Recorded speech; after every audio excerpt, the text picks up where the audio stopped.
ये बड़ा मुश्किल होता है क्योंकि जब आप एक दीवाने होते हैं और आप एक आपके अंदर एक वो स्पिरिट होती है ऑफ रिबेल, तो उसमें आप ऑर्गेनाइज्ड इतने नहीं होते। ऐसा ही आपको नहीं पता आपका वॉलेट कहाँ है, पर्स कहाँ है, आपका ब्रश किधर है, आप भाग रहे हैं, आपके अंदर एक जुनून होता है, एक धमाल चल रहा होता है जब आप ऐसी तहरीकों के अंदर होते हैं, क्योंकि बज़ाहिर आपको नज़र आ रहा होता है कि कोई आपके साथ नहीं है, मगर अंदर की आवाज़ कह रही होती है कि निकलो निकलो। वो ना पहचान करो कि कोई है या नहीं है। आपने क्या उस मिशन के लिए जो रोल प्ले किया। हमारे नबी पाक सल्लल्लाहु अलैहि वसल्लम को भी जब पैगाम आता था अल्लाह की तरफ से, तो वो भी पैगाम पहुंचाने की जिम्मेदारी होती थी। आगे लोगों पे वो असर करे या ना करे वो अल्लाह पे डिपेंड करता है। वो हम पे ये डिपेंड करता है कि हम अल्लाह का पैगाम या हक का पैगाम अपनी साफ नीयत के साथ दुनिया में पहुंचा दें। तो आगे उसमें जो बरकत है तो वही रजिया की जैसा बनाना चाहती रजिया हैं, का उसके अंदर भी वही कॉन्फिडेंस डेवलप करना चाहती हैं। आज़ादी का डीएनए वो तो मतलब कश्मीरी बच्चा जो पैदा होता है, पैलेस्टाइन का बच्चा, माँ से पहले भी उनका यही होता है, they are born rebels, freedom fighters, वो आज़ादी होता है। तो ये चीज़ उसको मैं चाहूँ या ना चाहूँ, ये उस पैदा होते ही उसने सफ़र किया है। She has been tortured also when she was only 2 years old। जब हम लोग जाते थे श्रीनगर की जेलों के अंदर इसके पापा को मिलने के लिए, तो तब भी इसकी बॉडी सर्चेस होती थी, इसके बाल पुल करना, इसके पैम्पर्स फाड़ना, गन्स निकाल लेना बच्ची के ऊपर, एक दूध पीती बच्ची पे और उसका पाउडर मिल्क फेंकना। तो ये उस क्योंकि जिस फैमिली में वो पैदा हुई है, ये मुझे यासीन साहब ने पहले भी कहा था जब पैदा हुई थी कि इसकी लाइफ आसान नहीं होगी और तुम भी बिल्कुल ही पागल हो कि तुमने मुझसे शादी की है। पागल वो लिटरली कहते थे कि क्योंकि इसमें सिर्फ दीवाने ही आ सकते हैं, क्योंकि मैं तो कुछ दे नहीं सकता, मैं तो जेलों का ही मुसाफिर। ये ख्याल नहीं आया कि शायद मैंने गलती की, अगर मैं किसी ऐसे शख्स का इंतखाब कर लेती जिसकी एक पुरसकून लाइफ होती? आपको क्या लगता है ये गलती नहीं होती है, ये एक अल्लाह ही आपके अंदर डालता है। और प्यार तो प्यार है, इससे कोई नाम ना दो, ये सिर्फ एक एहसास है जो रूह से आप फील कर सकते हैं। और इसके अंदर भी एक वहशत होती है दीवानगी के अंदर। और आपको आई डोंट नो, मतलब कि Yasin is a symbol of the entire movement. पूरी तहरीक आज़ादी है, सिर्फ एक इंसान नहीं है। उनको अगर हम देखते हैं या शहीद सईद अली गिलानी साहब को देखते हैं, आसिया अंद्राबी साहिबा को देखते हैं, या नेल्सन मंडेला को देखते हैं, कायद आज़म, या बेगम फातिमा जिन्ना, तो ये वो फादर ऑफ नेशन का इनका स्ट्रेचर होता है, मदर ऑफ नेशन का।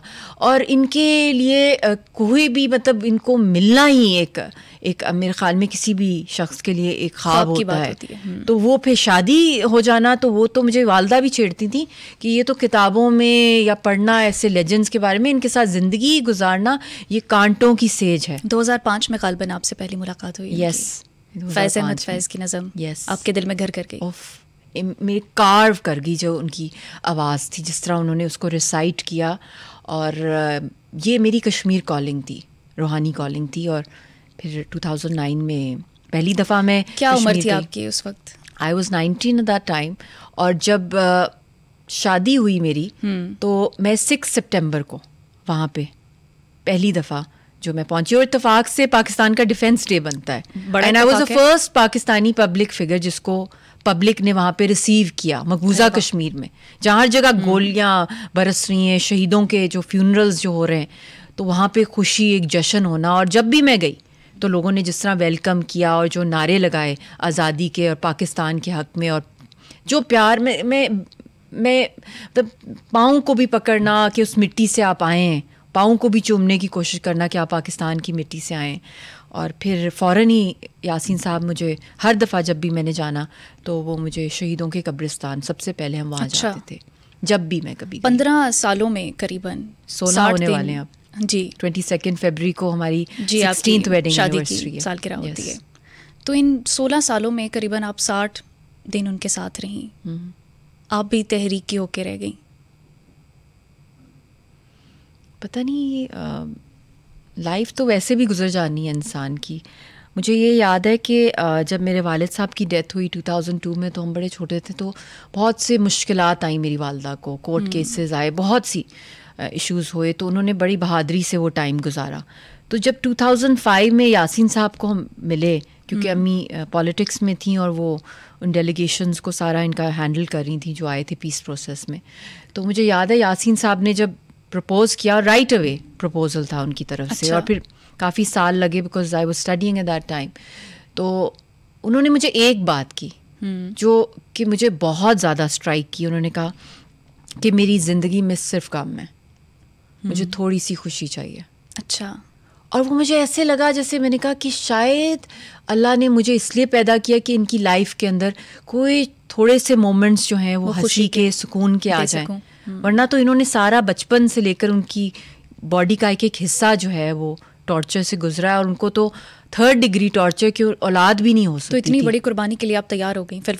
इश्क में तो इंसान अंधा होता है, और असल इश्क तो यही है कि ट्रायल्स और टेस्ट्स हैं, और ये अल्लाह ने डाली ये मोहब्बत, इसमें मेरा कोई कमाल नहीं है। विशाल जी, आप फ्रीडम फाइटर की बीवी हैं। yes. और जो कश्मीर की आज़ादी की तहरीक है उसको आप ग्लैमराइज करती हैं, रोमांटिसाइज करती हैं। ये आपकी यासीन मलिक से मोहब्बत थी या असल में कश्मीर से मोहब्बत थी? कोई भी फ्रीडम फाइटर दुनिया में किसी को उठा लें, रोमांटिसिज्म के बगैर इम्पॉसिबल है कि तहरीकें चलें।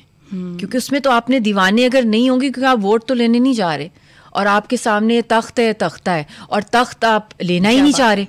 तख्त तो आप लेना ही नहीं चाह रहे, आप फकीरी की लाइन पर हैं। आप बज़ाहिर नॉर्मल इंसान की तरह, मगर आपका गोल तो फकीरी है, आपका नुमाइश तो है ही नहीं। और कितनी कितनी ऑफर्स आई हमारी सारी हुर्रियत की क़यादत को, क्या क्या आई कि पूरा हॉलीवुड जितना हम जगह आपको ख़रीद के दे देंगे, हम आप लोगों को प्रेसिडेंट बना देंगे इंडिया का, हम आपको वो ऑफर्स दे देंगे, हम आपको क्या नहीं कर देंगे, सोने की जो है वो बिछा देंगे यहाँ पे सड़कें। मकबूजा कश्मीर में एक दफ़ा आप हमारी लाइन पर आ जाए।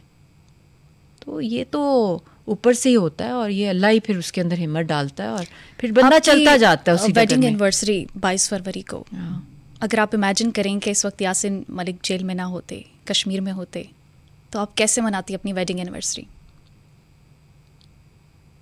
डेफिनेटली हमारी बड़े सिंपल प्लेजर्स रहे हैं लाइफ के अंदर। और मैं ये भी मैसेज, क्योंकि चले हमारी तो एक रेवोल्यूशनरी एक लाइफ है जिसमें हर वक्त कभी जेलें, कभी गोलियां हैं, कभी अटैक्स हैं, कभी गालियां हैं, कभी हरासमेंट्स हैं, मगर उसमें भी मैंने देखा कि कभी भी हावी नहीं किया यासीन साहब ने इन चीज़ों को। जब हम लोग कभी लॉन्ग ड्राइव पे निकलते थे, वो सारी चीज़ें बाहर, वो उसी तरह रोमांटिक एक नॉर्मल इंसान की तरह म्यूज़िक लगाया, कवालियाँ लगाईं, और हम लोग ड्राइव पे निकल गए। और जो मज़े की बात होती थी कि हमें पता नहीं होता था हमने कहाँ जाना है, बस ऐसे ही लॉन्ग ड्राइव पे निकल गए। तो यही होता है कि सिंपल चीज़ें, और उसमें कोई ज़रूरी नहीं होता कि बहुत कोई एक्सपेंसिव, कोई शनेल का बैग कोई किसी को गिफ्ट हो रहा है, या कोई किसी को बहुत एक्सपेंसिव कार। ये मैं समझती हूँ बहुत सुपरफिशियल चीज़ें। एग्जैक्टली जो वो मोहब्बत होती है, वो जो मोमेंट्स, और मैं कहती हूँ वो जितने भी कपल्स मुझे इस वक्त सुन रहे हैं, या जो भी इस वक्त they're in love, I think they should cherish that feeling. बिल्कुल। गरीबी, अमीरी, अप्स एंड डाउन्स, बीमारियाँ, चैलेंजेस, वो सारे जो है अल्लाह ताला उनको हील कर देता है अगर आपस में हम एक दूसरे को प्यार, एहसास और रिस्पेक्ट हो।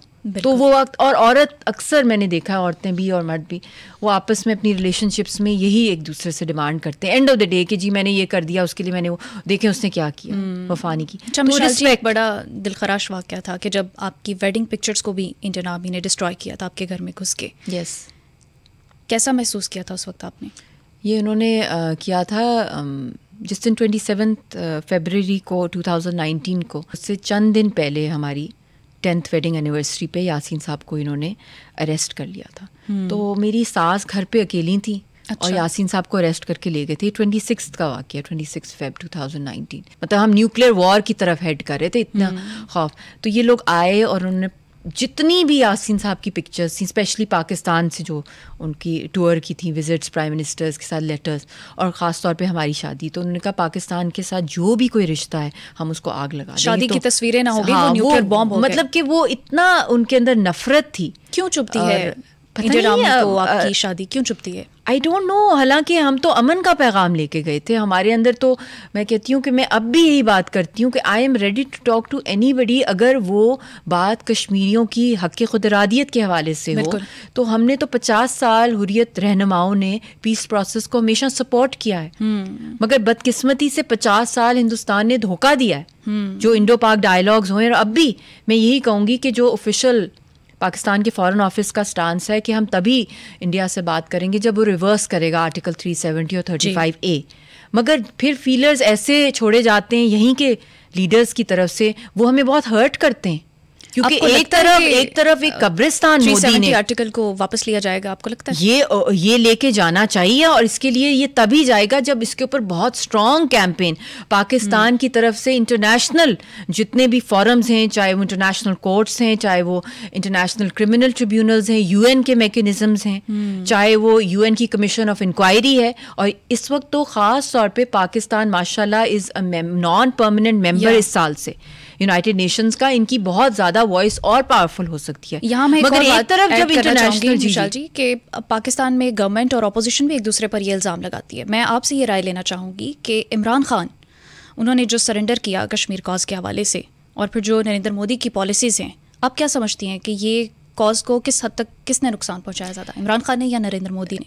ये नरेंद्र मोदी ने डेफिनेटली उसने किया है। ये यहाँ से तो अल्लाह माफ़ करे पाकिस्तान से साजिश ऐसी कोई नहीं हुई, मगर जो कुछ उसने किया उसके बाद क्या वजह है कि हमने उन इंटरनेशनल फॉरम्स के ऊपर, चाहे वो इंटरनेशनल क्रिमिनल कोर्ट है, इंटरनेशनल कोर्ट ऑफ जस्टिस है, चाहे demanding Kashmir envoys on Kashmir, खाली साल में 1-2 स्पीचेस करके वो हुकूमत या ये हुकूमत या बाहर निकल के 1-2 कर लेना रैली से कश्मीर आज़ाद नहीं होगा, क्योंकि ये पिछले 77 ईयर्स से एक जंग मुसल्लत है, और अब तो वो जंग है जो कि एक डेथ वारंट सारी की सारी कौम का इशू कर दिया। तो हमें तो ये हर्ट हम होते हैं कि इसके ऊपर हमें एक इंटरनेशनल किस्म के लीगल एक्सपर्ट्स की, मैं तो पिछले आपको मेरा रिकॉर्ड निकाल लें 5 अगस्त से पहले भी मैंने कहा है कि फॉरेन ऑफिस के अंडर एक लीगल सेल होना चाहिए इंटरनेशनल लॉ के जो एक्सपर्ट्स हैं इस लॉ फेयर को रिस्पॉन्ड करने के लिए। और अभी जो इस वक्त भी मैं देख रही हूँ कि कभी साइड लाइन्स पे रिक्वेस्ट की जाती है क्रिकेट डिप्लोमेसी की, कभी स्मॉग डिप्लोमेसी की, कभी कहीं पे खबर आती है ट्रेड डिप्लोमेसी की रिक्वेस्ट की जा रही हैं। तो एक जंग का मैदान सजा हुआ है, उसके ऊपर आप